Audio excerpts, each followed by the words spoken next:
Hey students, I am your Ashutosh sir. Welcome in your online computer classes. Today's topic is computer network. तो students, computer network के बारे में बात करने से पहले हम समझते हैं कि नेटवर्क है क्या। नेटवर्क को हम एक समूह या फिर एक संघ या फिर एक जैसे लोगों का समूह ही कहते हैं।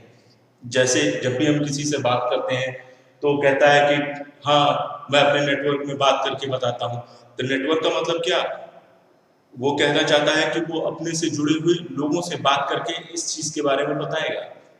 तो किसी भी चीज का नेटवर्क यानी कि उससे जुड़े हुए लोगों के बारे में वो बात कर रहा है। तो कंप्यूटर में भी नेटवर्क का अर्थ एक साथ जुड़े हुए डिवाइसेस या कंप्यूटर से है। ठीक है, तो हम पहले जरा इसकी डिफिनेशन पे नजर डालते हैं कि आपकी कंप्यूटर की डिफिनेशन वो कंप्यूटर नेटवर्क के बारे में क्या कहता है। Two or more devices or computer are connected to each other by any medium for the purpose of data transmission. That arrangement is known as computer network. यानी कि दो या दो से अधिक कंप्यूटर या अन्य डिवाइसेस जब किसी भी माध्यम से, चाहे वो तार के माध्यम से, किसी भी केबल, जैसा कि केबल हम लोगों ने पढ़ा था, ट्विस्टेड पेयर, फाइबर ऑप्टिक, या फिर कोएक्सियल, या फिर विदाउट केबल जैसे माइक्रोवेव, रेडियो वेव्स या फिर सैटेलाइट वेव्स, किसी भी माध्यम से दो या दो से अधिक डिवाइसेस और कंप्यूटर अगर कनेक्ट होते हैं और उनका पर्पस क्या होता है?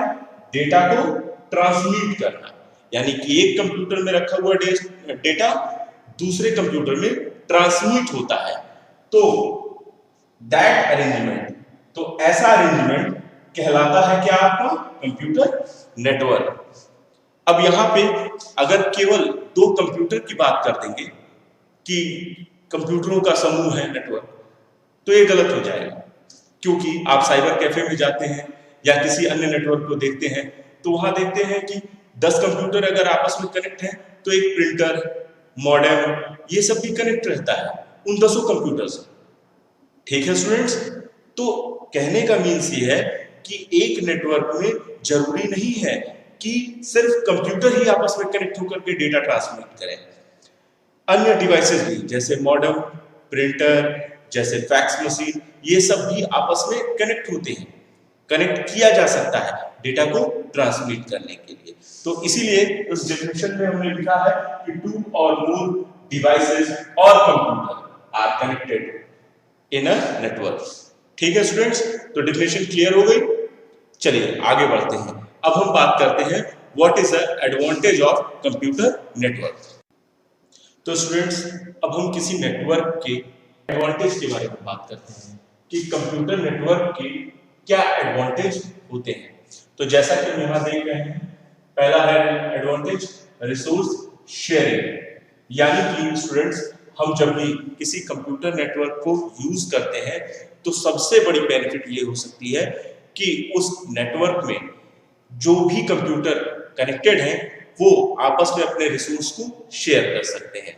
फॉर एग्जाम्पल, हम साइबर कैफे की बात करते हैं, जैसा कि हम लोगों ने डिफिनेशन में डिस्कस किया था। एक साइबर कैफे में जब आप जाते हैं तो देखते हैं कि 10 कंप्यूटर आपस में कनेक्ट हैं और वो 10 कंप्यूटरों पे नेट चल रहा है। लेकिन जब आप पता करेंगे तो देखेंगे कि उस साइबर कैफे में सिर्फ इंटरनेट का एक ही कनेक्शन लिया गया है जो कि मेन कंप्यूटर से कनेक्टेड है, और वो बाकी के 9 कंप्यूटर जो है जो कि उस मेन कंप्यूटर से कनेक्ट है उससे वो शेयर कर रहे हैं उस मॉडेम के डेटा को। अब बात करते हैं प्रिंटर की। तो प्रिंटर भी हम देखते हैं कि एक ही प्रिंटर लगा हुआ है और वो 10 कंप्यूटर एट द टाइम उसी प्रिंटर को यूज कर रहा है। चाहे वो 9 में से किसी कंप्यूटर को अगर प्रिंट देना है तो वो प्रिंट देता है और वो एक ही प्रिंटर से आउटपुट ले रहा है।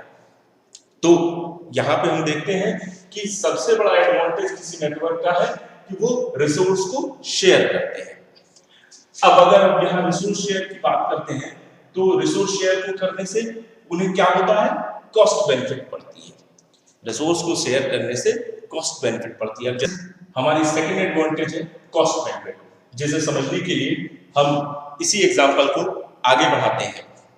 कि अगर किसी कैफे में 10 कंप्यूटर लगे हुए हैं और वो 10 कंप्यूटर एक ही मॉडेम और एक ही प्रिंटर को अगर शेयर कर रहे हैं और एक प्रिंटर का प्राइस अगर 5,000 रुपए है तो 10 कंप्यूटर के लिए हमें प्रिंटर लगाना पड़ेगा। तो 10 प्रिंटर अगर हम खरीदते हैं तो उसकी कॉस्ट 5,000 के हिसाब से 50,000 रुपए पड़ी।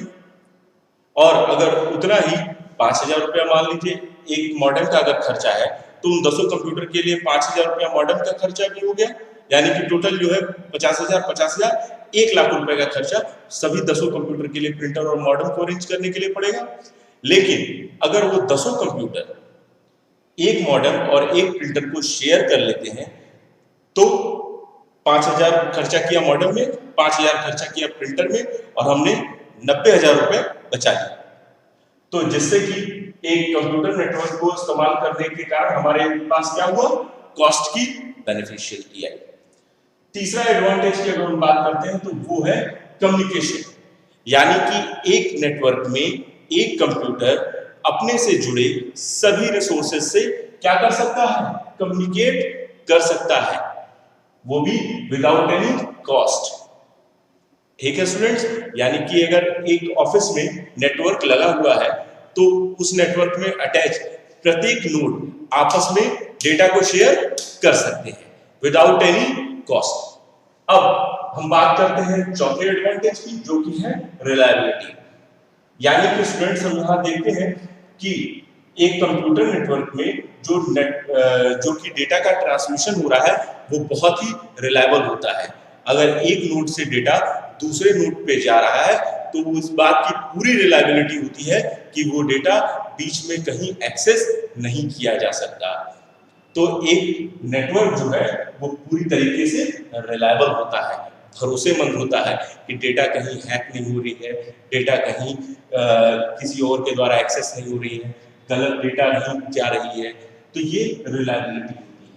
तो स्टूडेंट्स, जैसा कि हम लोगों ने आज के टॉपिक में कंप्यूटर नेटवर्क की डेफिनेशन को समझा और कंप्यूटर नेटवर्क के एडवांटेज को समझा, तो आशा करते हैं कि आज का टॉपिक आपको समझ में आया होगा। Thank you.